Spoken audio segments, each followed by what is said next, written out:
జ్యోతిష శాస్త్రం ప్రకారం 2025వ సంవత్సరం మార్చి నెల 10వ తేదీ సోమవారం నుండి ఒక వారం రోజుల పాటు వృశ్చిక రాశి వారు ఎటువంటి శుభ అశుభ ఫలితాలను పొందుతారో తెలుసుకోవాలంటే ఈ వీడియోని స్కిప్ చేయకుండా పూర్తిగా చూడండి. అలాగే తప్పకుండా మా ఛానల్ని సబ్స్క్రైబ్ చేసుకోండి. ఈ వారం విశేషంగా చంద్రుడి యొక్క సంచారం మిథునం, కర్కాటకం, సింహం మరియు కన్యా రాశుల్లో ఉంటుంది. అలాగే మీనరాశిలో బుధుడు, రాహువు మరియు శుక్రుడు వక్రగతిలో సంచారం చేస్తున్నారు. మరోవైపు గురువు వృషభ రాశిలో, కుజుడు మిథున రాశిలో, కేతువు తులారాశిలో, శని కుంభరాశిలో సంచారం చేస్తున్నారు. అదేవిధంగా రవి కుంభం మరియు మీనరాశుల్లో సంచారం చేస్తాడు. ప్రత్యేకించి ఈ మార్చి నెల 14వ తేదీ నుండి మీనరాశిలోకి రవి ప్రవేశం చేయబోతున్నాడు. అంటే కుంభరాశి నుండి మీనరాశిలోకి రవి రాశి మారుతున్నాడు. అలాగే ఇదే మీనరాశిలో శుక్రుడు వక్ర సంచారం చేయనున్నాడు. ఈ వారానికి గాను ఇవే ప్రధానమైన గ్రహ మార్పులుగా ఉన్నాయి. వీటి కారణంగా మీ రాశి వారు ఎటువంటి పరిణామాలను ఎదుర్కొంటారో ఈ వీడియో ద్వారా తెలుసుకుందాం. వృశ్చిక రాశి వారికి ఈ వారం గురువు మరియు శుక్రులు అద్భుతంగా యోగిస్తున్నారు. అయితే ఈసారి రవి యొక్క సంచారం ఈ రాశి వారికి 5వ స్థానంలో సంభవించింది. ఈ కారణం చేత వృశ్చిక రాశి వారికి దాదాపుగా 1 నెల రోజుల కాలమంతా కూడా పికెల్ మైండ్నెస్ ఎక్కువగా ఉంటుంది. మనసంతా గందరగోళంతో నిండిపోతుంది. మానసికంగా నిర్ణయాలు తీసుకోవడానికి బాగా ఇబ్బంది పడతారు. కీలకమైన నిర్ణయాలకు సంబంధించి అంత త్వరగా స్పందించలేరు. ఇతరుల యొక్క సహాయ సహకారాలు కూడా పెద్దగా కలిసి రావు.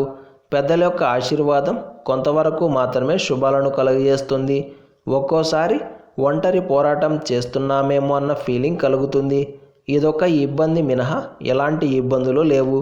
ముఖ్యంగా ఈ వారంలో వృశ్చిక రాశి వారికి చక్కగా గౌరవ మర్యాదలు లభిస్తాయి. నూతన ఉద్యోగ ప్రయత్నాలు కూడా ఫలిస్తాయి. ప్రయాణాలు లాభసాటిగా సాగుతాయి. విదేశీయాన ప్రయత్నాల్లో కలిగే ఆటంకాలు కూడా తొలగిపోతాయి. పెద్దవాళ్ళ యొక్క సహాయ సహకారాలు కూడా లభిస్తాయి. అన్నదమ్ముల మధ్య ఉండే విభేదాలు కూడా పరిష్కరించబడతాయి. ఇలా మొత్తం మీద ప్రతి ఒక్కరికి, అన్ని రంగాల వారికి, అన్ని వర్గాల వారికి, వృద్ధులకు, మహిళలకు, విద్యార్థులకు అందరికీ కాలం అనుకూలంగా ఉంటుంది. ఊరట కలిగించే పరిణామాలే చోటు చేసుకుంటాయి. జరగదు అనుకున్న ఒక పని ఈ వారంలో పూర్తయ్యే అవకాశం ఉంటుంది. ఈ వారం వృశ్చిక రాశి వారికి అనుకూలించే రోజులు బుధవారం, గురువారం, శుక్రవారం మరియు శనివారం. ప్రతిరోజు వెంకటేశ్వర వజ్రకవచ స్తోత్రాన్ని పారాయణం చేయండి. ఈ సోమవారం రోజు ఏకాదశి తిథి వచ్చింది. అలాగే దగ్ధయోగం కూడా ఉంది. కాబట్టి ఈరోజు ఎలాంటి ముహూర్తాలు ఉండవు. శుభకార్యాలకు ఇది అనుకూలం కాదు. అయితే జపాలు చేసుకోవడానికి, పూజలు చేసుకోవడానికి, కోరికలను సాకారం చేసుకోవడానికి దగ్ధయోగం చక్కగా ఉపకరిస్తుంది. అంతేకాకుండా దారిద్ర్యాన్ని కూడా దూరం చేసుకోవచ్చు.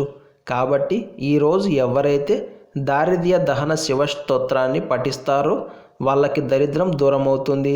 అందుకే రేపు ఉదయాన్నే నిద్రలేచి తలస్నానం ఆచరించి తులసి దళ కొమ్మతో నుదుటిన గంధం ధరించి నారాయణ స్వామికి తులసి దళాలను సమర్పించి లేదా శివుడికి బిల్వదళాలను సమర్పించి దారిద్ర్య దహన శివస్తోత్రాన్ని పారాయణం చేస్తే తప్పకుండా శుభం కలుగుతుంది.